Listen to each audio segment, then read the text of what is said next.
Time मेरे को बहुत दुख हुआ था, मतलब इतना दुख कभी भी नहीं हुआ जब दूसरी बार सी सेट फेल होने से हुआ। और मेरे को याद है हमीरपुर से जब मैं घर आ रहा था, वो सफ़र मेरे लिए बहुत ही मुश्किल था। मतलब आपके जीएस में 121 नंबर है और सी सेट में बस 4-5 नंबर से आप रह रहे। अब अगर मैं 5 मेंस में फेल हुआ हूँ तो ये भी एक टाइप है, और उससे मैं ये भी सीख सकता हूँ कि 5 तो दे दिया, अब एक और दे लेता हूँ, और इससे मैंने जो जो सीखा है वो सारा इसमें लगा दूंगा। तो इस लड़ाई की खासियत ये है सर कि ये एकदम से जीती नहीं जा सकती। इसमें आपको टाइम भी चाहिए और इसमें आपको लड़ना भी है। तो आपको अपने आप को कंट्रोल करके धीरे धीरे धीरे आगे बढ़ना है। नमस्कार, स्वागत है आपका जोक्ट एकेडमी के यूट्यूब चैनल में। आज मेरे साथ शिवम चौहान है, जिनसे मैं बातचीत करूंगा इनकी जर्नी के बारे में। रिसेंटली एचईएस का रिज़ल्ट आया है, इनको असिस्टेंट कमिश्नर की पोजीशन मिली है। तो सबसे पहले शिवम, आपको बहुत बहुत शुभकामनाएं इस सक्सेस के लिए। तो हम शुरुआत करते हैं आपकी ब्रीफ इंट्रोडक्शन से, जिसमें आप मुझे ये बताएंगे कि आपकी फैमिली में कौन कौन लोग हैं। सर, मेरा नाम शिवम चौहान है। मैं बटसर डिस्ट्रिक्ट हमीरपुर से बिलोंग करता हूँ और मेरी फैमिली में 4 मेंबर्स हैं। सर, वो मेरे फादर हैं, वो रिटायर्ड एजीएम है पंजाब नेशनल बैंक से, और मेरे मदर जो हैं वो block elementary education officer retired हुए हैं उसी से। और जो मेरी एल्डेस्ट सिस्टर हैं वो इस टाइम पे वेटनरी डॉक्टर हैं और गवर्नमेंट ऑफ हिमाचल प्रदेश में वर्किंग है। और जो मेरे छोटे सिस्टर हैं वो इलेक्ट्रॉनिक्स एंड कम्युनिकेशन इंजीनियर हैं। तो आपकी पूरी फैमिली गवर्नमेंट जॉब में है। तो आप भी इस गवर्नमेंट जॉब को ही चेज़ कर रहे थे पिछले कुछ सालों से। तो मैंने आपका स्ट्रगल देखा है। इतने लंबे टाइम से आप तैयारी कर रहे थे। तो जब आपका रिज़ल्ट आया, तो वहाँ से हम स्टार्ट कर सकते हैं कि जब आपने देखा रिज़ल्ट, कि आपका क्या रिएक्शन था। और जब आपके घर वालों को पता चला कि हाँ, आप सेलेक्ट हो गए, आप भी उस लिस्ट में आ गए, अब आप भी गवर्नमेंट एम्प्लॉय हो और एक अच्छी पोजीशन में हो, तो क्या रिएक्शन थे आपके और आपकी फैमिली के? सर, जब मेरा रिज़ल्ट आया तब मैं डिनर कर रहा था और एकदम से मुझे कॉल आया। शायद 7:30 बजे के आसपास रिज़ल्ट आया था। और सबसे फर्स्ट रिएक्शन तो मतलब इतना खुश मैं अपने लिए नहीं था जितना मैं पेरेंट्स के लिए खुश था। मैंने सबसे पहले उनको कॉल किया, वो बहुत खुश हुए। और अनलकीली उस टाइम वो मेरे साथ नहीं थे, वो घर पे थे और मैं चंडीगढ़ में था। तो बस सर, सबसे पहले मैंने उन्हीं को बताया, उसके बाद से मुझे फ़ोन आना स्टार्ट हो गए। और उसके बाद लगातार 10, 11, 12 बजे तक मैंने सबके फ़ोन अटेंड्स किए, सबको थैंक्स किया। और वो एक बहुत ही अच्छी फीलिंग थी। इतने टाइम बाद अगर अचीवमेंट मिलती है तो ऑब्वियसली फीलिंग अच्छी होती है। और उस टाइम काफ़ी अच्छा लगा, और लगा कि इतने टाइम की जो मेहनत है वो आज उसका रिज़ल्ट मिला है। तो मुझे काफ़ी अच्छा लगा था। तो अब हम यहाँ से देखते हैं कि जो आपकी एजुकेशन थी, वो कहाँ से स्टार्ट हुई और किस पॉइंट में जाके आपने ये रियलाइज़ किया कि मुझे सिविल सर्विसेज एग्जामिनेशन की प्रिपरेशन करनी चाहिए।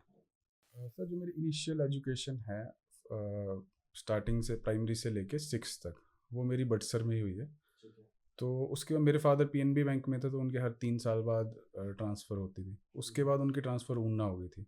तो 6 से 8th मैंने ऊना में की थी, और 9th to 12th फिर उनकी ट्रांसफ़र हमीरपुर हो गई थी, तो मैंने 9th to 12th हमीरपुर में की थी। तो सर, जो मेरी 10th एंड 12th है वो डीएवी पब्लिक स्कूल हमीरपुर से हुई है। फिर सर, मेरे फादर ने जो पीएनबी के जो इनके एग्ज़ाम्स होते हैं वो क्लियर किए थे, जो इंटरनल एग्ज़ाम्स होते हैं फ़ॉरेन जाने के लिए। तो सर, वो फिर 3 साल के लिए डेपुटेशन हुई थी उनकी यूके के लिए इंग्लैंड में। तो सर, वो जब मैं 12th में था तब वो इंग्लैंड चले गए थे। तो सर, उसके बाद मैं भी 4 या 5 बार इंग्लैंड जाके आया हूँ उनके साथ। तो सर, मेरे पास 2 ऑप्शन थे उसके पास, या तो मैं इंग्लैंड में अपनी ग्रेजुएशन करूँ, और या तो मैं हिमाचल में या कहीं इंडिया में ही करूँ। तो सर, एक बार के लिए तो मैं कन्वेंट्री यूनिवर्सिटी है, कन्वेंट्री जगह का नाम है इंग्लैंड में, वहाँ पे एडमिशन लेके भी आ गया था। बट सर, मेरा मन नहीं था वहाँ जाने का, तो और वहाँ पे शायद किस में एडमिशन ली थी, इसमें किस स्ट्रीम में क्या करना चाहते थे वहाँ पे? उनकी बीटेक एमटेक 4 साल की होती है, और उस कोर्स में हुई थी वो। वहाँ पे जो उनका टेस्ट होना था उसके अकॉर्डिंगली वहाँ पे ट्रेड मिलना था बाद में। तो फर्स्ट जो स्टार्टिंग इनिशियल होती है वो एडमिशन लेनी पड़ती है, वो मैं वहाँ पे बात कर आया था, और प्रोफेसर से भी मिल आया था वहाँ पे जो थे, वो इंडियन थे, तो मैं उनसे मिल आया था। बट सर, शायद मेरे को उस टाइम पे लगा कि मेरे को नहीं बाहर जाना है, तो उसके बाद आके मेरे AI-EEE और इसमें मैं स्टडीज़ में इतना अच्छा नहीं था, उसमें भी इतना अच्छा स्कोर नहीं था। तो मैंने जो लोकली कॉलेज था MIT बनी, उसी में एडमिशन लिए और मैंने सिविल इंजीनियरिंग की 4 साल की वहीं से। तो सर उन 4 इयर्स में मैं इतने अच्छे से नहीं पढ़ाई की क्योंकि मैं और एक्टिविटीज़ में इन्वॉल्व था, जैसे ट्रैकिंग, खेलना और ये सब। तो मैंने 4 साल तो ट्रैकिंग ही की। तो किन्नर किला, शेरीखंड और ये सब मैंने ट्रैक अपने कॉलेज टाइम पे ही कर दिए थे। नहीं, मुझे ऐसा लग रहा है कि कहीं आपको ये भी था कि यार आपके पास सुविधाएं हैं, है ना, अच्छी फैमिली से हो आप और इंग्लैंड जा सकते हो, तो ये भी ये हो सकता है कि चलो ठीक है कुछ टाइम मैं थोड़ा सा एंजॉय कर लूँगा, फिर बाद में मेरे पास अपॉर्चुनिटीज़ तो है ही है। नहीं सर, ऐसा नहीं था क्योंकि इंग्लैंड तो मैं उसी टाइम जा सकता था, उसके बाद नहीं जा सकता था। क्योंकि ग्रेजुएशन के टाइम ही जा सकता था। मेरे को ग्रेजुएशन के बाद भी मौका मिला था, लेकिन पता नहीं क्यों मेरे को गट फीलिंग नहीं आई कि मेरे को बाहर जाना चाहिए। और अब मेरे को ऐसा लगता है कि ठीक है, मैं नहीं गया और मैं अपनी फैमिली से दूर जाना भी नहीं चाहता था। मैं अपने पेरेंट्स के साथ ही रहना चाहता था और वो तो 3 साल के डेपुटेशन पे थे, तो उन्होंने वापस तो आना ही था।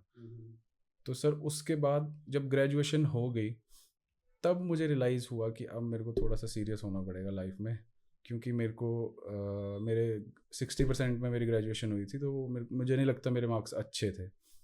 तो उससे मेरी प्लेसमेंट तो नहीं ही होनी थी।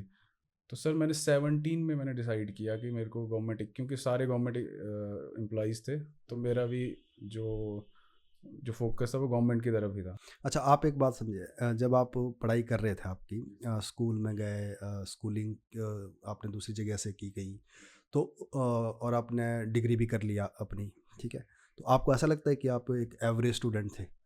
हाँ सर, मैं एवरेज कंसीडर करता कोई हूँ गोल अपने था आप आपका उस टाइम? को। नो सर, कोई गोल नहीं था। तो बिना गोल के बिना डायरेक्शन के आप चले गए थे? बिल्कुल सर, बिल्कुल। तो ऐसा क्यों लगता है कि आपको कि बिना गोल के था, जब आपके पास फैमिली थी जो अच्छे रैंक पे थी, अच्छे सर्विसेज कर रही थी, तो क्या था, कहीं डिस्कनेक्शन था फैमिली के साथ या तो? डिस्कनेक्शन कोई नहीं था। मेरे को लगता है वो जो एज होती है 18 टू 21 की, उसमें आपको समझना बहुत ज़रूरी है, लेकिन कभी कभी ऐसा होता है आप पीयर प्रेशर में फ्रेंड्स के साथ जाके आप गोल ओरिएंटेड नहीं हो पाते हो, आप घूमने की तरफ ज़्यादा इंटरेस्ट करते हो। उस टाइम पे मतलब कॉलेज में तो हमारा एक ही गोल होता था कि जेई बनना है या सिविल इंजीनियरिंग की तरफ ही जाना है। बट आफ्टर डिग्री मुझे लगा कि मेरी अच्छी स्टडी नहीं की है मैंने सिविल इंजीनियरिंग में, तो मैं उस तरफ तो नहीं जाऊंगा। ठीक है, ठीक ये है। मैंने डिसाइड कर लिया। तो फिर क्या अब ये पक्का मन था कि मैंने सिविल सर्विस की तरफ जाना है? नहीं सर, स्टार्टिंग में सर मैंने 2017 में जो मैंने डिसाइड किया, मेरे ग्रैंडफादर आर्मी से रिटायर्ड हुए थे एज ए सूबेदार। तो मेरी कुछ कुछ कुछ उनकी मेमोरीज थी मेरे दिमाग में कि क्योंकि बड़े कम लोग होते थे जो आर्मी से रिटायर्ड आते थे, तो उनकी रिस्पेक्ट भी बहुत होती थी और जो उनका नेचर था काम करने का, और उनका जो सर सबसे बड़ा जो रोल था, मेरे गांव में पानी का कोई सोर्स नहीं था, तो उन्होंने जो अपनी पेंशन थी वो सारी हमारे गांव में वहाँ पे ट्यूबवेल और पानी लिफ्ट किया था, वो आज भी है। तो उन्होंने सारी पेंशन वहाँ पे इन्वेस्ट की थी। तो जब ऐसे ऐसे सेक्रीफाइस उन्होंने दिए थे, तो मुझे लगता था कि मैं भी आर्मी में ही जाऊँगा। तो उस टाइम मैंने डिसाइड किया कि मैं, क्योंकि ग्रेजुएशन हो चुकी थी और मेरी ग्रेजुएशन में अच्छे मार्क्स नहीं थे, तो डायरेक्ट एसएसबी मेरे को पॉसिबल नहीं थी। तो एक ही ऑप्शन था सीडीएस के थ्रू। तो सर मैंने सीडीएस के लिए प्रिपेयर करना स्टार्ट किया था और स्टार्टिंग मैंने सेल्फ स्टडी से ही की। लेकिन सर मेरे को सेल्फ स्टडी के बाद मेरे को लगा कि मुझे कोचिंग की ज़रूरत है। तो मेरा एक कज़न दिल्ली में कोचिंग ले रहा था बाजीराम रवि से। तो उसने मुझे सजेस्ट किया था कि दिल्ली में बाजीराम रवि में कोचिंग लेना। तो मैंने 18 और 19 में मैंने दिल्ली में कोचिंग ली। और सर लेकिन हुआ क्या कि सीडीएस के लिए आपको बहुत कम अटेम्प्ट्स मिलते हैं और एज लिमिट होती है, तो 24 एज लिमिट थी। लेकिन मैंने 3 अटैम्प्ट दिए, मेरे पहले 2 अच्छे नहीं गए थे, थर्ड अटैम्प्ट मेरा काफ़ी अच्छा गया था और मैं होपफुल था कि हो जाएगा।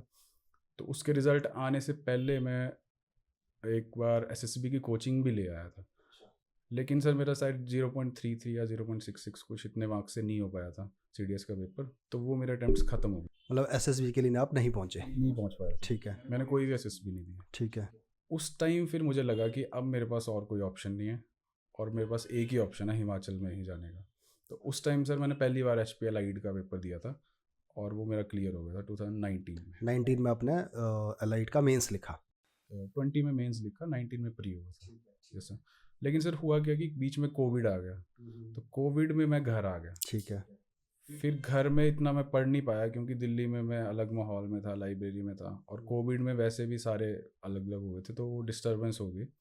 तो फिर सर मैंने 20 में अलाइड का मेंस लिखा था जो मेरा नहीं हुआ था। उसके बाद मैं चंडीगढ़ आ गया था। तो सर मैंने 21 में मैं चंडीगढ़ आया था, और 21 और 22 में दोनों मैंने एचएस के मेंस लिखे थे। तो वो, और सर उसमें एक स्टोरी है कि 21 वाला मेंस मैंने फॉरेस्ट्री ऑप्शनल से लिखा था, और 22 वाला मेंस मैंने सोशोलॉजी ऑप्शनल से लिखा था। तो सर मुझे लगता है कि मतलब मेरी जर्नी तो ऐसी है कि जो मतलब उसमें ये कम है कि क्या करना चाहिए, ये ज़्यादा है कि क्या नहीं करना चाहिए।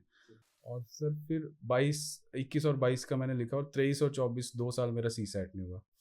तो उसके बीच में एक अलाइड भी आया, उसके बीच में एक एंटी भी आया, वो दोनों के मेंस मैंने लिखे। और इस ईयर लकीली सब कुछ हो गया, तो इस ईयर में। तो अगर हम सारी मिला के देखें आपकी जर्नी, तो 17 के बाद 26 आ गया है ना।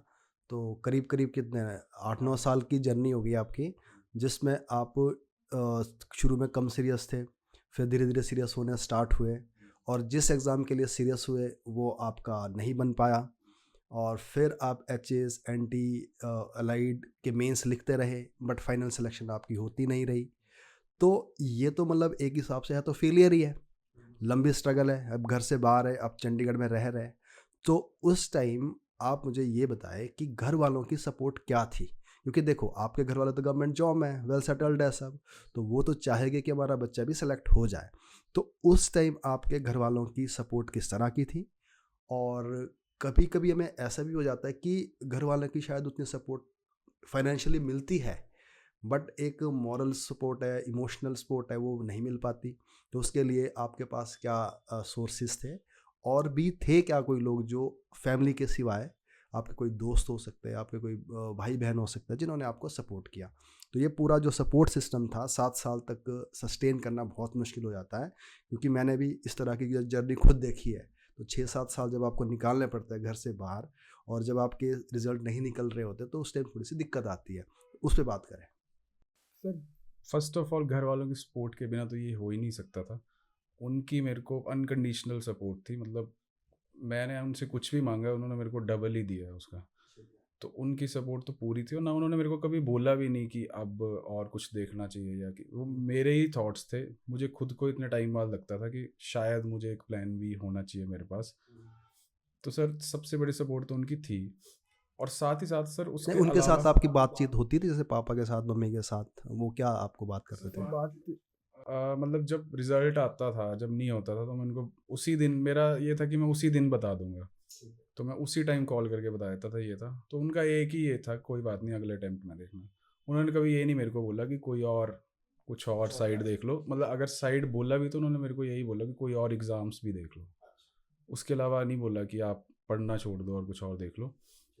तो लेकिन मैं मेनली इसी साइड फोकस था, तो मेरे को हिमाचल के ही एग्ज़ाम्स, और मेरे को हिमाचल में ही रहना था उनके साथ ही, तो मेरे को यही एग्ज़ाम्स देख रहा था मैं। और सर यहाँ मैं अपने भाई के साथ रहता था, वो मेरे कज़न है, बुआ के बेटे, क्या नाम है उनका? डॉक्टर अशोक गर्ग। अच्छा। तो वो सर डीएम कर रहे थे पीजीआई से। तो सर यहाँ पे आके जो मैंने सीखा, वो मैंने सीखा कि उससे पहले जो मेरी मेहनत की डेफिनेशन थी वो कुछ और थी।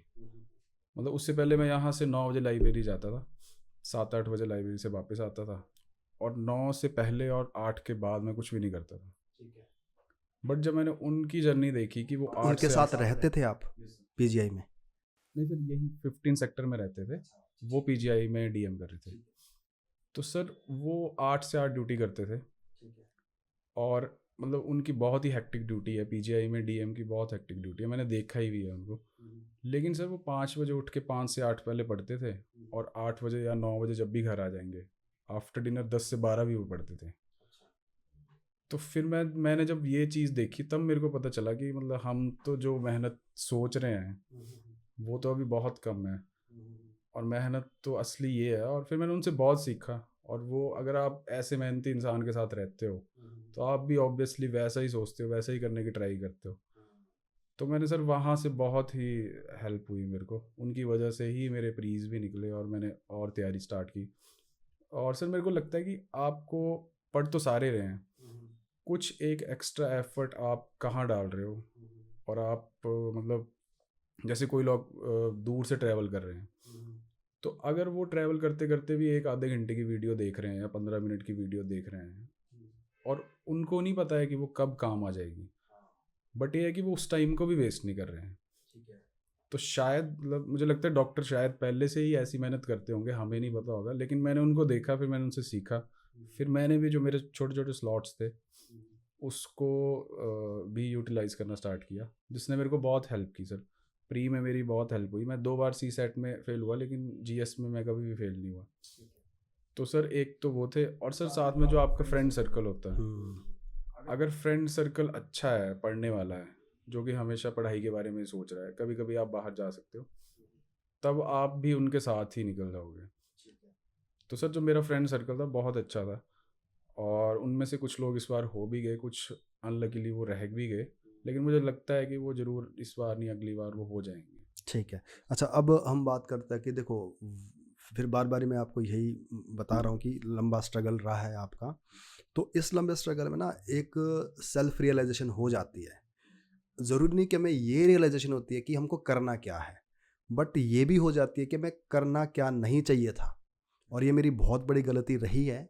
और जो आने वाले जो लोग हैं जो तैयारी कर रहे हैं या जिनको आना है इस तैयारी में, उनको भी एक मैसेज पहुंचाएगा कि ये चीज़ें नहीं करनी चाहिए। तो आप बताइए कि क्या कॉलेज से निकलने के बाद ही क्या क्या ऐसी चीज़ें हुई है कि जो थोड़ा सा आपको पहले ही इनको सॉर्ट आउट कर लेना चाहिए था?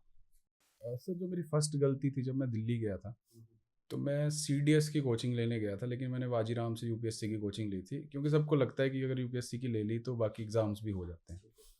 बट सर उससे प्रॉब्लम क्या हुई कि जो सब्जेक्ट्स सीडीएस में रिटन पेपर नहीं है, तो मैंने रिटन के ज़्यादा लेक्चर्स नहीं लगाए, जैसे एथिक्स के नहीं लगाए, गवर्नेंस के नहीं लगाए, जो सीडीएस में कोई रोल नहीं है उसका। और साथ ही साथ मैंने सर जो अपना ऑप्शनल है वो डिसाइड नहीं किया उस टाइम पे, जिसने मेरे को बाद में बहुत परेशान किया। तो सर पहले तो जो आपका गोल है आप उसी साइड जाओ और उसी की कोचिंग लो, चाहे अच्छी है जैसी भी कोचिंग है, और आप उससे ओरिएंट दूसरी साइड ना जाओ। और साथ ही साथ सर एक जो मेन गलती मुझे बाद में रियलाइज़ हुई कि मैं सिर्फ जैसे हिमाचल का एग्ज़ाम दे रहा था, मेरे को साथ ही साथ कोई और एग्ज़ाम्स की भी तैयारी करनी चाहिए थी, या बैंकिंग है या एसएससी है या कोई भी एग्ज़ाम है, ताकि एक प्लान बी उस टाइप में ही, मतलब उसी साइड आपका प्लान बी हो जाए चाहे, क्योंकि कुछ एग्ज़ाम्स का कोई पता नहीं है। हिमाचल के एग्ज़ाम बहुत ही अनसर्टेन है, और सेंटर के एग्ज़ाम जो हैं वो थोड़े ठीक लगते हैं मुझे, ताकि उनमें ज़्यादा प्रॉब्लमेटिक नहीं है। तो सर दूसरी गलती ये थी कि मेरा प्लान बी नहीं था। और सर तीसरी गलती थी ऑप्शनल की। सर जो मैंने पहला मेंस दिया था 2021 में, उसमें मैंने फॉरेस्ट्री ऑप्शनल से दिया था, और उससे पहले फॉरेस्ट्री ऑप्शनल के कभी भी मार्क्स नहीं आ रहे थे, और वो मैंने सोच समझ के डिसाइड किया था जब भी किया था, और शायद मेरे मार्क्स भी 66 या इतने आए थे, और हाईएस्ट मार्क्स 90 आए थे 200 में से। फिर मैं सर आसपास जो होते हैं तो बातें होती हैं कि चेंज कर लो, फिर मैंने चेंज कर लिया और मैंने सोशोलॉजी ऑप्शनल ले लिया, और अगले साल मैंने सोशोलॉजी में दिया। तो सर सोशोलॉजी में उससे पहले मार्क्स आ रहे थे, और उस साल मार्क्स आना बंद हो गए, तो मेरे उस टाइम 109 मार्क्स आए थे। तो सर जब 2 बार ऐसा जब हो गया, उसके बाद मैं बिल्कुल क्लियर था कि मेरा एक ही ऑप्शनल है फॉरेस्ट्री, चाहे अच्छा, उसमें फिर आप मार्क्स। फॉरेस्ट्री में ही आ गए। बिल्कुल सर, ठीक है। उसके बाद मैंने कोई ऑप्शन नहीं देखा, और क्योंकि मेरे को सोशोलॉजी समझ नहीं आया, मेरे को वो ऑप्शनल इतना मैंने पढ़ा, उसमें ट्राई किया, लेकिन मुझे अच्छा नहीं लगा वो, और फॉरेस्ट्री में इंटरेस्ट था, मैंने तभी पहले लिया था। तो उसके बाद मेरे 2 प्री नहीं हुए, लेकिन उस टाइम भी मेरा ऑप्शनल फॉरेस्ट्री ही था। तो उसके बाद मैंने डिसाइड कर लिया था, चाहे ना मार्क्स आएंगे चाहे नहीं आएंगे, ऑप्शनल मेरा फॉरेस्ट्री ही रहेगा। तो सबसे पहला जो भी एचएस के एग्ज़ाम में आ रहा है, उसको पहले तो क्लियर होना चाहिए कहाँ से पढ़ना है, क्या कोचिंग लेनी है, और उसका ऑप्शनल बहुत क्लियर होना चाहिए। मतलब अगर वो इधर उधर भटक रहा है ऑप्शनल के लिए, तो मुझे नहीं लगता कि वो एट द एंड, वो तो फिर वही देख रहा है कि उसके मार्क्स आ रहे हैं नहीं आ रहे हैं, तो वो कभी भी कुछ भी हो सकता है। तो आप एक अपना ऑप्शनल लो, उसको ढंग से पढ़ो, आपका एग्ज़ाम होना होगा वो उसी में हो जाएगा। तो सर मुझे लगता है ये मेन जो थी मेरी 3-4 चीज़। ठीक है। अच्छा, आपने बोला कि 2 बारी आपका प्री भी रह गया, तो वो रहा क्यों और उसके बाद कैसे आपने उसको ठीक किया? सर जब मैं CDS की तैयारी कर रहा था तो मैंने मैथमेटिक्स CDS के लिए पढ़ा हुआ था, तो मेरे को CSAT की इतनी प्रॉब्लम नहीं होती थी, और CSAT हिमाचल का कंपेयरली UPSC और किसी और से इजी आता था। पर जब सब एकदम से जब ट्रेंड चेंज हुआ, जो मेरा फर्स्ट जब 2023 में रहा था, उसमें सर मुझे इतना स्ट्रेसफुल मेरे को लगा नहीं था कि मेरा रह जाएगा। जब मैं बाहर आया तब मेरा एक क्वेश्चन गलत हुआ था, उसमें 5 क्वेश्चन थे एक ही के अंदर, वो सारे गलत हो गए और मैं उस मेरा 62 या 63 मार्क्स से वो रह गया। CSAT की वजह से रह गए? जी सर, CSAT की वजह से। सर नेक्स्ट टाइम मैंने पढ़ा वो अच्छे से, और लेकिन सर मेरे माइंड में स्ट्रेस था CSAT का बहुत बड़ा। मैंने GS बहुत अच्छे से पढ़ा था, मेरे 121 मार्क्स थे और शायद कट ऑफ 100 के आसपास थी। लेकिन जो स्ट्रेस के साथ मैं गया, CSAT के डर के साथ जो मैं गया, तो उस वजह से मुझे ऐसा लगा कि पेपर में मैं डर गया थोड़ा, और मैंने जो इंग्लिश के क्वेश्चन थे वो भी गलत किए। जब मैंने आके देखा तो मेरे 80 मार्क्स आने चाहिए थे, जो कि 60 थे, तो उस वजह से रह गया। और उस टाइम मेरे को बहुत दुख हुआ था, मतलब इतना दुख कभी भी नहीं हुआ जब दूसरी बार CSAT फेल होने से हुआ। और मेरे को याद है हमीरपुर से जब मैं घर आ रहा था, वो सफ़र मेरे लिए बहुत ही मुश्किल था, क्योंकि सर वो मतलब आपका ऑप्शनल रेडी है, GS रेडी है, आपके GS में 121 नंबर है और CSAT में बस 4-5 नंबर से आप रह रहे। तो उस टाइम मेरे को लगा कि अब मैं CSAT को पढ़ूंगा और इतने अच्छे से पढ़ूंगा कि उसका डर हो ही ना मेरे पास। तो सर जब नेक्स्ट टाइम मैं गया तो मैं इतना GS के लिए श्योर नहीं था जितना मैं CSAT के लिए श्योर था। तो देखो जो व्यूअर्स है, मैं आपको यही बताना चाहता हूँ कि देखो स्ट्रगल के अपने अपने मायने होते हैं हर आदमी के लिए, बट ये है कि आप उसको डील कैसे करते हैं। तो जैसे इन्होंने बताया कि इतना दुख हुआ कि CSAT में रहने की वजह से, और यहाँ से एक चीज़ इन्होंने ये सीखी है कि भैया अगली बारी आप उसको इतना पक्का कर दो कि वो डर और स्ट्रेस बने ही नहीं, है ना। तो लड़ाई का मतलब यही है कि उसको जड़ से ही ख़त्म किया जाए। जैसे मैं अपना एग्जांपल दूं, मैं पहले हिमाचल जीके से बहुत डरता था जब मैं तैयारी करता था, बट मैंने सेम किया कि मैं हिमाचल जीके के ऊपर इतना काम करूँगा, इतना करूँगा कि मुझे इसका कभी डर लगे ही नहीं। तो आज इसलिए मैं शेयर कर रहा हूँ कि आपके साथ जो आपने जो बात बोली वहाँ मैं कनेक्ट कर पा रहा हूँ। तो मैं इतना अच्छा हो गया कि एक टाइम ऐसा था कि मैं हिमाचल के सारे ही क्वेश्चन ऑलमोस्ट ठीक करता था और मेरे प्री कभी रुके ही नहीं। और आज मैं जिस जगह हूँ वो भी शायद उसी का नतीजा है। और बाद में जो मेरी बुक आई, तो मैं यही बोलता हूँ कि अगर आप स्ट्रगल इतने हार्ड तरीके से करो कि भैया वो जो आपकी वीकनेस है वो आपकी स्ट्रेंथ बन जाए। तो मैं ये समझ पा रहा हूँ कि वीकनेस ही आपने अपनी स्ट्रेंथ बना दी थी। तो ठीक है, तो अब ये सब कुछ प्रीलिम्स की बात हुई। अच्छा, तो जो प्रीलिम्स के लिए आप पढ़ रहे थे चीज़ें, तो क्या क्या, वैसे तो देखो सबको पता होता है प्रीलिम्स के लिए हम क्या पढ़ते हैं, फिर भी आपका क्या सोर्स रहा है? सर जो मैंने HPGK की पढ़ाई स्टार्ट की थी वो जोग्ता अकेडमी के बुक से ही की थी। सेकंड एडिशन था उस टाइम पे, और तो सर उस टाइम पे 21 वाला भी मैंने वैसे दिया था और 22 वाला भी मैंने उसी बुक से दिया था। तो मैंने उसमें फिर मैंने पढ़ाई की और उसी में मैंने एडिशन कर दिया जो जो चीज़ें। तो एक्चुअली सर मेरा जो एम था, मेरे को एक ही बुक रखनी थी, उसके बाहर मैं कभी भी ना मैं ब्लोखरा की बुक पढ़ूंगा ना मैं कुछ और नोट्स पढ़ूंगा, मैं उसी बुक को पढ़ूंगा बार बार। और प्री से पहले 4 या 5 बार मैं उसके रिवीजन कर ही लेता था। तो अगर 20 क्वेश्चन आते थे तो 18 मेरे ठीक होते थे उसमें। अब जो पेपर आ रहा है उसमें थोड़े से कुछ ऐसा क्वेश्चन बाहर होता से है। आ रहे हैं, हाँ। हाँ जी, लेकिन उस टाइम पे 18 हो जाते थे। और सर सेकंड जो सोर्स होता है 20 क्वेश्चन करंट अफेयर्स के आते हैं, तो अगर आप वहाँ से 10 से 12 क्वेश्चन ले लेते हो तो 30 क्वेश्चन आपके यहीं हो गए, तो 60 नंबर तो आपने यहीं पे ले लिए। अब आपने सिर्फ अगले में से 60 और लेने हैं। तो अगर आप जैसे पॉलिटी का तो लक्ष्मीकांत है, तो सर लक्ष्मीकांत में मतलब हिमाचल में ऐसा है कि मैंने बहुत ही लिमिटेड पढ़ा है, क्योंकि उसी जगह से बार बार घूम के क्वेश्चन आते हैं। तो जो मेरे को ऐसा लगता है जो मेरी स्ट्रेंथ है वो एनालिसिस है PYQs की। तो मेरे को पिछले 5 साल के ये भी क्वेश्चन याद हैं कि कौन से साल में कौन सा आया था।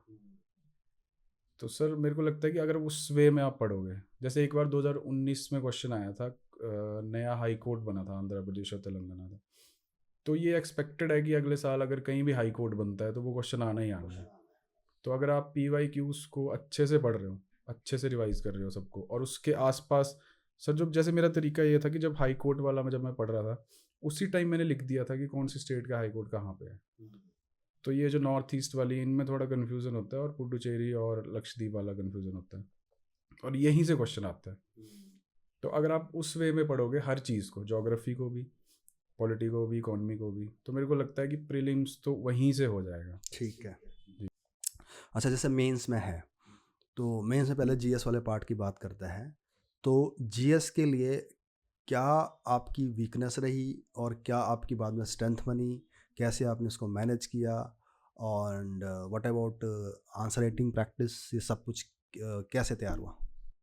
तो जीएस में जो सबसे पहले मेरे को लगता है जो स्टार्टिंग इनिशियल वीकनेस होती है, वो लोगों को पता नहीं होता है कि पढ़ना कहाँ से है और कैसे पढ़ना है। दो ही चीज़ें होती हैं। और कुछ लोग पहले आंसर राइटिंग स्टार्ट कर देते हैं, नोट्स होते नहीं है। मेरे को नहीं लगता कि वो इतना इफ़ेक्टिव है। पहले आप अपने नोट्स प्रिपेयर करो, उसको रिवाइज़ करो, उसके बाद आंसर राइटिंग करते रहो।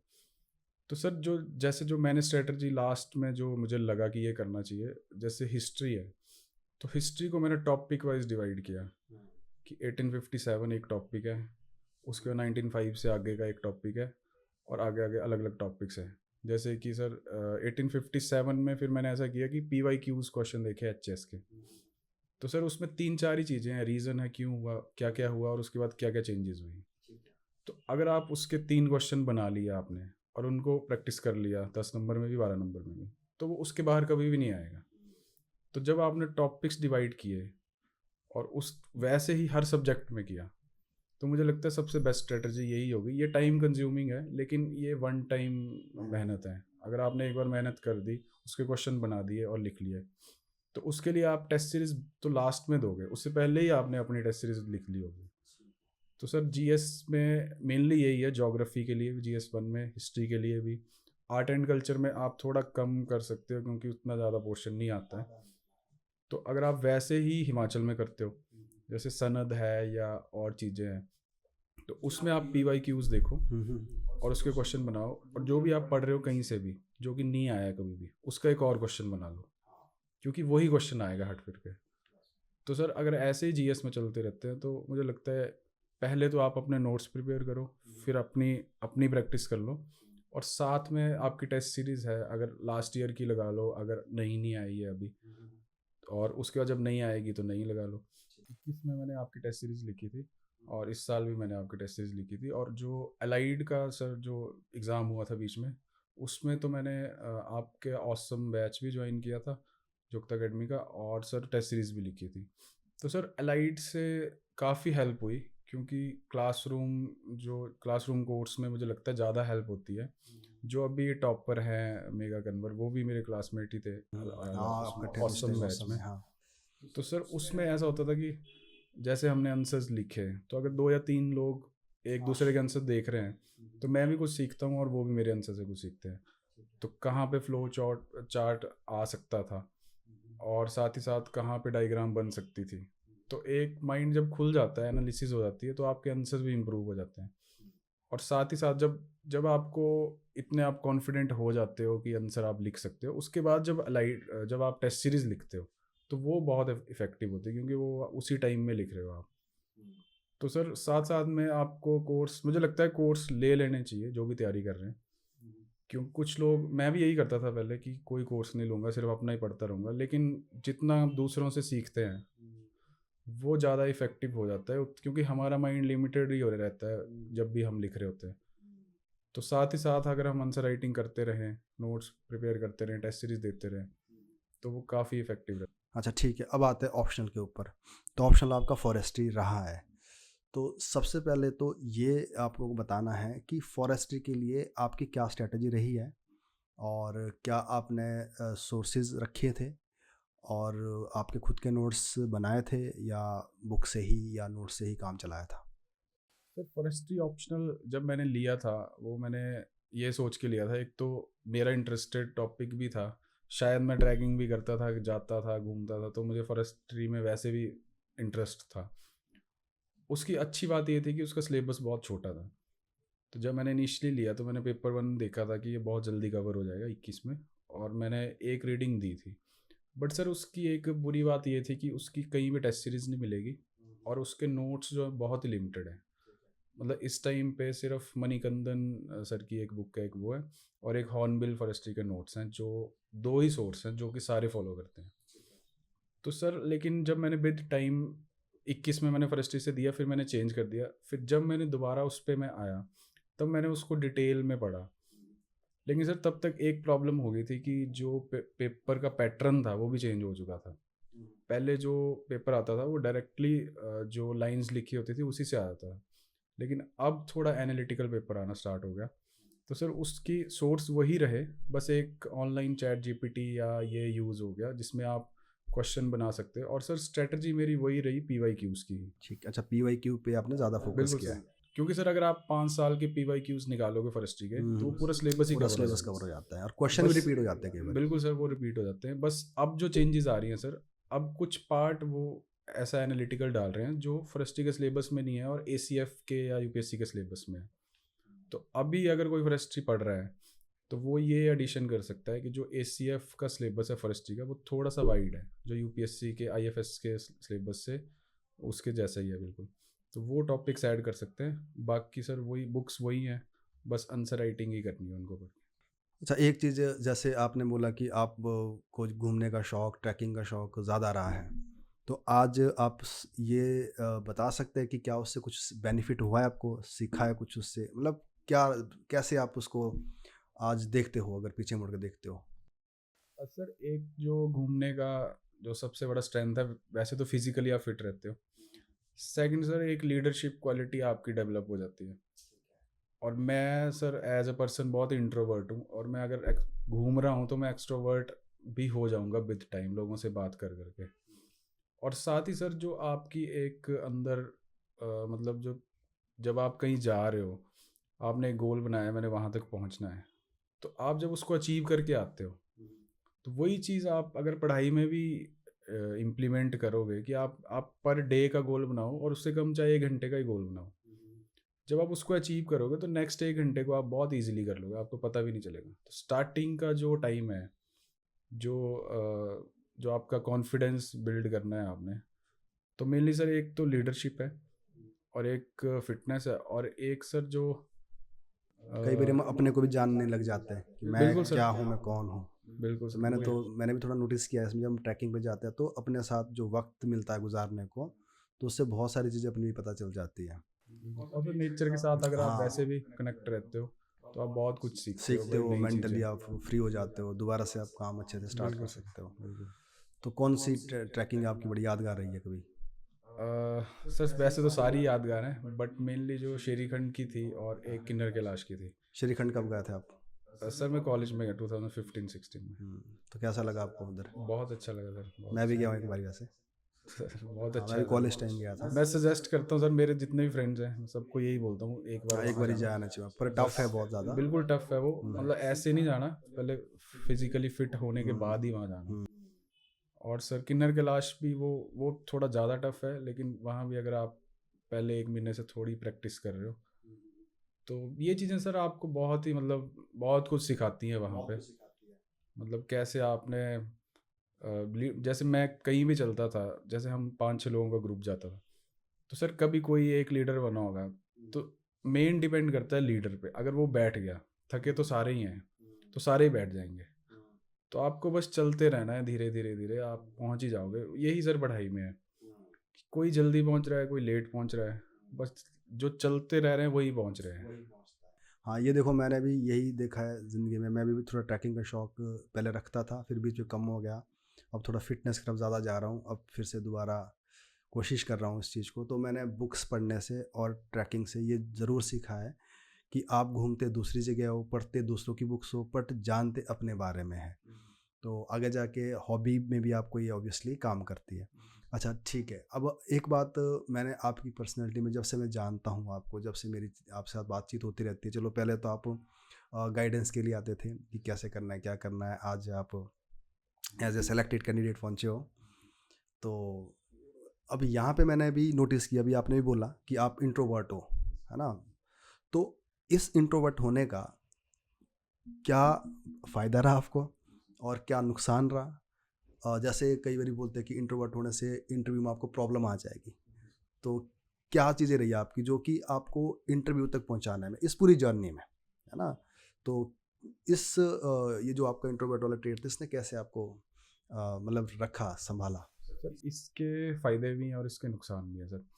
सर एक फ़ायदा ये है कि जब आप कहीं जा रहे हो, लाइब्रेरी में पढ़ रहे हो, अगर आप इंट्रोवर्ट हो, आप अपने काम से मतलब रखोगे और आप पढ़ोगे और वापस आ जाओगे, आप डिस्ट्रैक्ट नहीं रहोगे।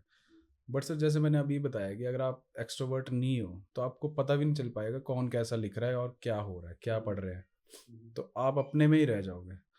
तो सर मुझे लगता है कि इंट्रोवर्ट होना भी अच्छा नहीं है, एक्सट्रोवर्ट होना भी अच्छा नहीं है। आपको एक बैलेंस, जो ऑफिसर लाइफ क्वालिटीज़ होती हैं, मुझे लगता है वो ऐसी ही क्वालिटीज़ होती हैं जो बैलेंस्ड बात भी करते हैं सबसे, और सबसे इतने ज़्यादा घुलते मिलते भी नहीं है ताकि उनका टाइम ही वेस्ट हो जाए। तो सर यही है कि अगर आप अच्छे दोस्त बना सकते हो, अच्छे दोस्त ढूंढो, अच्छे दोस्तों के साथ रहो, उनसे डिस्कशन करो और आंसर राइटिंग साथ में करो। तो सर यही है, अगर आप ऐसा कर रहे हो तो मुझे लगता है वो बहुत अच्छा नेचर है। ठीक है, इंटरव्यू में कैसा रहा आपका? सर इंटरव्यू में जब मैं मॉक इंटरव्यू आपके पास दिया तो मुझे उसी टाइम जब मैंने अपनी वीडियो देखी तो मुझे पता चल गया कि मैं इंट्रोवर्ट हूँ और मैं अच्छे से नहीं बोल पाता हूँ। मेरे पास वर्ड्स हैं लेकिन क्योंकि मैंने कभी बोला ही नहीं है तो मैं बोल नहीं पाता हूँ। तो सर मैंने उसको इम्प्रूव किया, फिर मिरर प्रैक्टिस की, लोगों से मिलना जुलना स्टार्ट किया, थोड़ा और बात करना स्टार्ट किया। यहीं पे अगर मैं मार्केट में ही अगर 5 लोगों से बात करूँ तो मैं वैसे ही थोड़ा एक्सट्रोवर्ट बनने की तरफ हो जाऊँगा। तो सर लेकिन जब तक मैं इंटरव्यू तक पहुँचा मैं थोड़ा सा खुल चुका था और मेरा इंटरव्यू अच्छा हुआ था। उसमें सर मतलब जीएस और इसमें ज़्यादा क्वेश्चंस नहीं आए थे, मेनली सिचुएशन बेस्ड क्वेश्चन आए थे 5 से 7। तो उसके आंसर्स मतलब आप वहीं फ्रेम करते हो, उसके लिए आप कुछ पढ़ नहीं सकते। अच्छा, वैसे मैं सबसे ये क्वेश्चन पूछ ही रहा हूँ कि आप मेरे को कम से कम एक क्वेश्चन ऐसा बताओ, 1 या 2 क्वेश्चन जो आपको बड़ा अच्छा लगा बात करके, जिसमें आप कंफर्टेबल रहे, और एक कोई क्वेश्चन ऐसा बताओ जिसमें आपको लगा कि नहीं, मैं सहज नहीं महसूस कर रहा हूँ। सर एक क्वेश्चन ऐसा था कि जो उन्होंने मेरे को सिचुएशन दी थी कि एक चेयरमैन सर ने सिचुएशन दी थी कि एक रोड है, वहाँ पे एक्सीडेंट प्रोन एरिया है, वो वहाँ पे बहुत एक्सीडेंट्स हो रहे हैं, तो उसके लिए आप क्या करोगे एज एडमिनिस्ट्रेशन। मतलब उन्होंने ऐसा नहीं बोला एज ए डीएसपी या कुछ, लेकिन एज ए एडमिनिस्ट्रेटर। तो सर पहले मैंने उनको सजेस्ट किया कि सर मैं वहाँ पे चेक करूँगा कि किस टाइप के एक्सीडेंट्स हो रहे हैं, क्यों हो रहे हैं, अगर कर्व है या अगर स्पीड है, क्या रीज़न है बेसिकली उसका। तो सर मैंने उनको पहले सजेस्ट किया कि मैं स्पीड ब्रेकर्स यूज़ करूँगा। फिर उन्होंने मुझे बोला कि वो एनएच है, स्पीड ब्रेकर वहाँ पे अलाउड नहीं है। फिर सर मैंने उन्हें बोला कि मैं वहाँ पे अगर स्पीड की वजह से हो रहा है तो कैमरा लगा दूँगा, और अगर किसी कर्व की वजह से हो रहा है तो मैं ट्राई करूँगा कि वहाँ पे साइन बोर्ड्स लगें या वाइट लाइंस लगें, ताकि बंदे को पहले ही पता चल जाए कि आगे एक्सीडेंट प्रोन एरिया है। तो ये मेरे को अच्छा लगा था क्वेश्चन भी और आंसर भी। और सर एक क्वेश्चन था, उस उन्होंने मेरे से पूछा था what is difference between IAS and HS. उसमें मुझे समझ नहीं आया कि किस वे में मैं आंसर दूं। तो मैंने वैसे बोला था कि वो ऑल इंडिया सर्विस है और ये हिमाचल का जो है वो हिमाचल की ही सर्विस है। फिर उन्होंने मेरे को काउंटर क्वेश्चन किया था कि तो फिर जो एचएस है वो भी एसडीएम है, आईएएस है वो भी एसडीएम है, दोनों एक जैसे ही काम करते हैं, तो हमें ज़रूरत क्या है आईएएस की। तो सर मुझे लगा कि मैं इस पे आंसर दूंगा तो थोड़ा हो सकता है कंट्रोवर्शियल हो जाए, तो मैंने उनको सॉरी बोल के अगला क्वेश्चन उस पे आंसर दिया। ठीक है, तो अभी आपकी पूरी जर्नी रही प्री मेंस इंटरव्यू। तो चलो, आपने बोला कि मेरी हॉबी ट्रैकिंग है। ट्रैकिंग हम हर बारी तो नहीं कर सकते, और पढ़ाई करते रहते हैं। तो अपने फ़न के लिए और अपना थोड़ा रिलैक्स होने के लिए क्या करते थे आप? सर यहाँ या पे मेंटल हेल्थ के लिए, फिजिकल हेल्थ के लिए, कुछ भी? बिल्कुल सर। सर जो मैंने चंडीगढ़ में मैं 4 साल रहा, तो जो लाइब्रेरीज में मुझे एक प्रॉब्लम दिखी वो लैक ऑफ स्पोर्ट्स कल्चर है अभी के लिए। कोई भी कुछ भी नहीं खेलता है और सब पढ़ाई में ही लगे हैं। मुझे नहीं लगता कि ये ठीक है। मैं खुद भी सर हर संडे को क्रिकेट खेलता था यही सेक्टर 15 में ही। साथ ही साथ सर मैं शाम को साइकिलिंग भी जाता था। हाँ जी सर, जो पूरे चंडीगढ़ में और पूरे मोहाली में मैं नियर अबाउट 20 किलोमीटर साइकिलिंग कर ही लेता था डेली सर, प्री प्रीलिम्स के टाइम पे। और सर जब साइकिलिंग में नहीं कर पाता था तो मैं वॉक ही कर लेता था। तो सर मुझे लगता है कि अगर आप कुछ भी कर रहे हो इनमें से, या मॉर्निंग में करो या आप जब भी करो, बट ये बहुत ही ज़रूरी है सर। और सर यहाँ पे तो ऑप्शंस भी हैं, जैसे पार्क्स हैं, आप पीयू में खेलने जा सकते हो, किसी के साथ भी खेल सकते हो, और लोग खेल ही रहे होते हैं, या आप सुखना लेक जा सकते हो, दौड़ सकते हो। तो ये बहुत ज़रूरी है सर, क्योंकि विद टाइम मैंने ये सीखा कि लाइब्रेरी में बैठना ही एक पढ़ाई नहीं है। आप अगर मेंटली फिट हो और मेंटली आपका जो माइंड है बिल्कुल ही क्लियर है, तो आप जो चीज़ 5 बार रिवाइज़ करके पढ़ रहे हो वो एक ही बार आपको समझ आ जाएगी। हाँ, तो ये बात मैं भी अपने स्टूडेंट्स को बताता हूँ कि कई बार उनको लगता है कि यार हम कहीं जाएंगे, कुछ एक्टिविटी करेंगे तो हमारा टाइम वेस्ट होगा। पर सच्चाई ये है कि अगर आप कुछ एक्टिविटी करोगे आपका टाइम वेस्ट नहीं होगा, बल्कि जो आप टाइम पढ़ाई में लगा रहे हो वो और इफ़ेक्टिव हो जाएगा और प्रोडक्टिव हो जाएगा। आप कम समय में ज़्यादा प्रोड्यूस करने की कोशिश करोगे। मैंने सर ये रियलाइज़ किया, क्योंकि क्योंकि मैंने तो सब कुछ रियलाइज़ करके ही मैं आगे करता रहा। हाँ, वही इतना लंबा टाइम का तो एक्सपीरियंस है आपके पास। तो मैंने सर स्टार्टिंग में जो जिस चीज़ को पढ़ने को मेरे को 2 या 3 घंटे लग रहे थे, जैसे मैं एचपीजीके पढ़ रहा हूँ, कोई चैप्टर नहीं समझ आ रहा है, तो अगर आप उसी चीज़ को अगले दिन पहले वॉक करो आराम से, थोड़ी देर मेडिटेट करो, या कुछ कोई भी एक्सरसाइज करो जिससे आप भूल जाओगे, मतलब पढ़ाई की तरफ उस आपका ध्यान ना जाए। ठीक है, मतलब माइंड उसके को बाद थोड़ा-सा माइंड को खाली थोड़ा सा करना। रिलैक्स करके हुँ। उसके बाद आप कुछ भी चीज़ पढ़ोगे, हुँ, हुँ। कोई भी चीज़, तो वो बहुत जल्दी आप उसको ग्रैब कर लोगे। मेडिटेशन करते हैं आप? सर मैं मेडिटेशन उस वे में नहीं करता हूँ, लेकिन जब मैं मुझे लगता है कि मेरा माइंड बहुत ही अशांत है, तो मैं बस बैठ के 15 मिनट अपने थॉट्स को कंट्रोल करता हूँ। बट टिपिकली जो मेडिटेशन होती है वैसे नहीं करता हूँ, बट मतलब उसको ध्यान बोल सकते हो। तो ध्यान मतलब इतने टाइम बाद आपको ध्यान करना ही पड़ता है अगर आप तैयारी हाँ, में थोड़ी देर हो। के लिए आँख बंद करके अपने को बिल्कुल रिलैक्स करने की कोशिश बिल्कुल। और करते हैं आप। ये चीज़ सर आप लाइब्रेरी में भी कर सकते हो। हुँ, मतलब आप लाइब्रेरी में भी थोड़ी देर रिलैक्स करो, फिर आप उस चीज़ को दोबारा से पढ़ो, आपको खुद पता चल जाएगा कि अब मेरे को समझ आ रही है। तो छोटे-छोटे ब्रेक देने ज़रूरी है बहुत ज़रूरी है सर, ना? तो बहुत ये ज़रूरी। क्योंकि इतनी लंबी लड़ाई लड़नी है तो यस आपको सर, कुछ ना कुछ टूल्स यूज़ बिल्कुल करने सर। पड़ेंगे। तो इस लड़ाई की खासियत ये है सर कि ये एकदम से जीती नहीं जा सकती। इसमें आपको टाइम भी चाहिए और इसमें आपको लड़ना भी है। तो आपको अपने आप को कंट्रोल करके धीरे धीरे धीरे आगे बढ़ना है। कभी आपको ऐसा भी लगता था कि यार इतना स्ट्रेस हो गया, इतना इमोशनल टर्मोइल हो रहा है कि कंट्रोल ही नहीं हो रहा है? कभी ऐसा भी आया फेज़? सर हुआ है, ऐसा बहुत बार हुआ कि हुँ, मतलब स्ट्रेस तो रहता ही है, मैं तो बहुत टाइम से स्ट्रेस सह ही रहा था।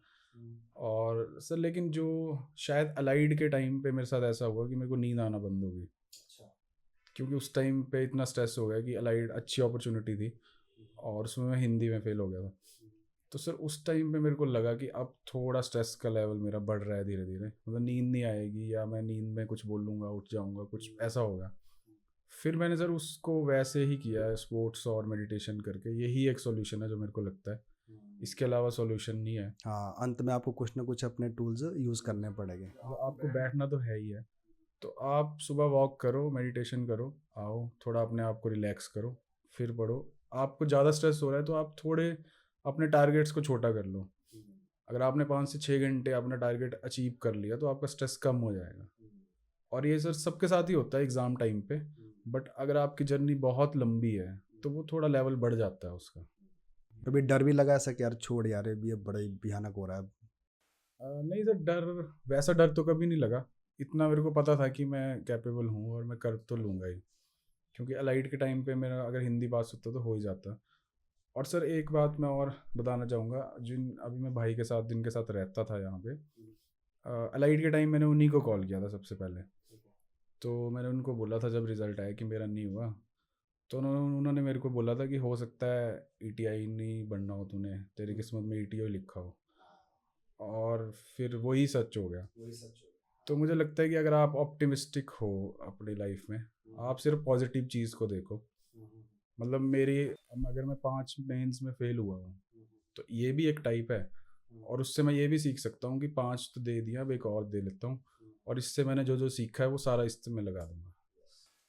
तो मतलब अगर आप पॉजिटिव हो तो बहुत अच्छी बात है, और नेगेटिव थॉट्स आएंगे ही आएंगे, उनसे आप बच नहीं सकते हो। हाँ, बट एक उनको डील कैसे करना बस है? उनको डील करना है, उनको कंट्रोल करना है और आगे बढ़ना है। आगे बढ़ना है। तो अब जब चलो देखो पीछे रिजल्ट आया तो 2-4 दिन तो इंसान को पता ही नहीं चल रहा कि क्या चल रहा है ना? तो आप अपने कंट्रोल में नहीं होते, इधर-उधर से फ़ोन्स आ रहे होते हैं, कांग्रेचुलेशंस कर रहे हैं लोग। तो अब आपके पास वक़्त मिल गया होगा। तो अब जब आप अकेले बैठते हो, अभी भी आता है अंदर से तूफ़ान यार पेपर आएगा, पढ़ना है, होता है ना एक? सर स्टार्टिंग में तो हुआ, हाँ, मेरे जो पहले हफ्ता था, मेरे को लगा कि मेरी लाइफ में बस एक ही चेंज हो रहा है कि मैं लाइब्रेरी में जा रहा हूँ। बाकी तो मेरे को वैसा ही लग रहा है थोड़ा थोड़ा लेकिन मेरे को लगता है विद टाइम वो ठीक हो जाएगा।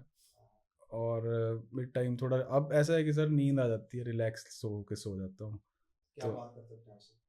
सर अपने आप से वही है कि अब एक टारगेट था वो अचीव कर लिया, अब अगला क्या टारगेट है, मतलब रुकना तो कभी भी नहीं है क्या वो। सोच रहे हैं? अभी सर पढ़ाई के मामले में मैं हो सकता है एक दो अटेम्प्ट्स और दूं, लेकिन उसके अलावा भी मेरे को ट्रैकिंग भी करनी है, मेरे को स्पोर्ट्स भी करना है। और वो डिपेंड करता है कहाँ पोस्टिंग है कैसी है, तो मैं मेनली ट्रैकिंग करूँगा ही। मतलब देखो, अच्छी बात मुझे ये लग रही है आपके साथ बैठ के कि आप फिर भी अपने बारे में, अपने को समझते हुए, जानते हुए कुछ करना चाहते हो, और है ना, जो आपको इंटरनल सेटिस्फेक्शन दे, जॉय दे, है ना, स्टेट ऑफ फ्रीडम दे। तो ये सबसे बढ़िया बात है ये, क्योंकि देखो ना, तैयारी तो सब करते हैं, बट अगर आप उसी दौड़ में चले जाओ, है ना, तो अपने बारे में ना सोचो, क्योंकि जब आप खुद के लिए कुछ अच्छा करोगे तो ही तो आप समाज के लिए अच्छा कर पाओगे। तो ये सच में मुझे भी आपसे बड़ा कुछ सीखने को मिल रहा है। तो अटेम्प्ट आप एचएस का दोगे कि अभी यूपीएससी भी टारगेट है? सर यूपीएससी भी टारगेट करूँगा मैं, पहले मैं यूपीएससी के अटेम्प्ट्स नहीं दे रहा था। मेरा मेनली हिमाचल के एग्ज़ाम्स का ही टारगेट था। तो अब मैं सर सोच रहा हूँ कि मैं यूपीएससी के अटेम्प्ट्स भी दूंगा। चलो जी, मैं तो यही उम्मीद करूँगा आपको सक्सेस मिले। तो बस आपकी तरफ से एक लास्ट मैसेज क्या रहना चाहिए जो तैयारी कर रहे हैं, और ख़ासकर उन लोगों के लिए जो अभी भी कुछ मार्क्स या प्री में रह रहे हैं, या मेंस में रह रहे हैं, या इंटरव्यू में रह रहे हैं? सर मेनली जो अभी जो लोग जैसे इंटरव्यू में, सर मेरे भी काफ़ी अच्छे दोस्त हैं जो इंटरव्यू में रह गए, और मेरे को पता है कि वो बहुत ही कैपेबल हैं। मतलब इस बार 71 लोगों ने इंटरव्यू दिया है अगर, और 30 ही सीट्स हैं, तो जो 40 रह गए वो भी उतने ही कैपेबल हैं। तो सर बस ये है कि एक अटेम्प्ट और मतलब आगे बढ़ते रहें। इतने नज़दीक आगे पीछे जाना मेरे को नहीं लगता इतना अच्छा ऑप्शन है। बस मेहनत करते रहें, उनका भी होगा, बाकियों का भी हो ही जाएगा। और सर मेनली जो प्री में जैसे 1 मार्क्स से रह रहे हैं या किस मार्क्स से रह रहे हैं, मेनली वो पहले तो अगर PYQs एनालिसिस नहीं हुई है अच्छे से तो उनको करें। और साथ ही साथ सर ये देखना बहुत ज़रूरी है कि कौन से एरिया में रह रहे हैं, क्योंकि प्री को सर अगर आप डिवाइड करो तो वो 3 एरियाज़ हैं जो जो जिसमें मैं करता था, एक HPGK का, एक GS का और एक करंट का। तो अगर आप तीनों में 50-50% नंबर ले रहे हो तो ऑब्वियसली आप पास हो। तो किस एरिया में नंबर कम आया और क्यों आया है, अगर इसको एड्रेस कर लेंगे तो प्री भी हो जाएगा। और सर सी सेट तो पढ़ना ही पड़ेगा। सी सेट अब थोड़ा ऐसा आता है डाइसी कि उसमें कुछ भी हो जाएगा, लेकिन अगर आप अच्छे से मेहनत करोगे, CGL के जो हैं पेपर या यूपीएससी के PYQs हैं उनको करोगे, तो सर सी सेट भी हो जाएगा। जैसे सर हिंदी में मेरे साथ हुआ था, मेरी हिंदी काफ़ी ख़राब थी सर पहले से ही, मतलब 2022 में जब सारे हिंदी में पास हुए थे तब भी मैं हिंदी में फेल था। तो ये सर मैंने सिर्फ अलाइड के टाइम पे ही पढ़ी, और मैंने बहुत अच्छे से पढ़ी, लेकिन अलाइड नहीं हुआ। अलाइड में मेरे 45 मार्क्स थे, तो बहुत कम मार्क्स थे, लेकिन उसी का फ़ायदा मेरे को इस बार हुआ, HS मिल गया। तो सर ये है कि आपको पढ़ना है बस, लेकिन उसके साथ में कुछ एक ऐसी एक्टिविटी हो जो आपको रोज़ मोटिवेट करे। हाँ जी, और जैसे पढ़ाई के बाद आप फ्रस्ट्रेट हो गए तो आप कहीं तो जाओ, जिम जाओ, चाहे खेलो, चाहे वॉक करो अकेले, चाहे गाने सुनो। लेकिन आप 12 घंटे पढ़ रहे हो और कुछ नहीं कर रहे हो तो वो आप 1 महीने से ज़्यादा नहीं कर सकते हो। तो जी, बहुत अच्छा लगा आपसे बात करके। और अगर मैं आपके साथ इस पूरी कॉन्वर्सेशन का कंक्लूजन निकालूं, तो ये मैंने देखा है कि एक एवरेज स्टूडेंट जिसको अभी नहीं क्लियरिटी है, +2 तक क्लियरिटी नहीं है, और इवन कॉलेज तक क्लियरिटी नहीं है कि क्या किया जा सकता है, और जब वो स्टार्ट कर लेते हैं, अपनी पूरी दमखम लगा लेते हैं, चीज़ों को समझते हैं, गलतियों से सीखते हैं, और लंबी स्ट्रगल लड़ते हैं, और उस बीच में अपना जो एक इमोशनल और जो मेंटल जो फिज़िकल बैलेंस है उसको नहीं खोते, और अपनी फिज़िकल जो एक्टिविटीज़ है उसको साथ रखते हैं, और चीज़ों को ठीक करने की कोशिश करते हैं। और सबसे बड़ी बात यह है कि साथ साथ एक ग्रेटिट्यूड भी है, चाहे अपने भाई के प्रति है, फैमिली के प्रति, अपने दोस्तों के प्रति है, और एक ऑनेस्टी है, और एक ऑप्टिमिज़्म है। तो अगर हम इन सारी क्वालिटी को साथ लेके चलते हैं तो हम एक कंप्लीट इंडिविजुअल, एक अच्छे इंसान बन सकते हैं। जो भी हमारा गोल हो लाइफ में उसको हम अचीव कर सकते हैं। और अगर नहीं भी हुआ तो मैं ये समझता हूँ कि आप इतने अच्छे इंसान बन चुके होते हो, तो कुछ भी करोगे लाइफ में बेहतर ही करोगे, अच्छा ही करोगे। तो इन्हीं बातों के साथ हम ये कॉन्वर्सेशन यहाँ पे एंड कर रहे हैं। आपको बहुत बहुत शुभकामनाएं और आगे आप इसी तरह से सक्सेस पाए, हेल्दी रहे और अपनी आपकी जो हॉबीज़ है उनको परस्यू कर पाए और हिमाचल को अच्छी सर्विसेज दे और अच्छे ऑफिसर बनकर काम करें। Thank you sir, best thank of you luck. Sir, thank you.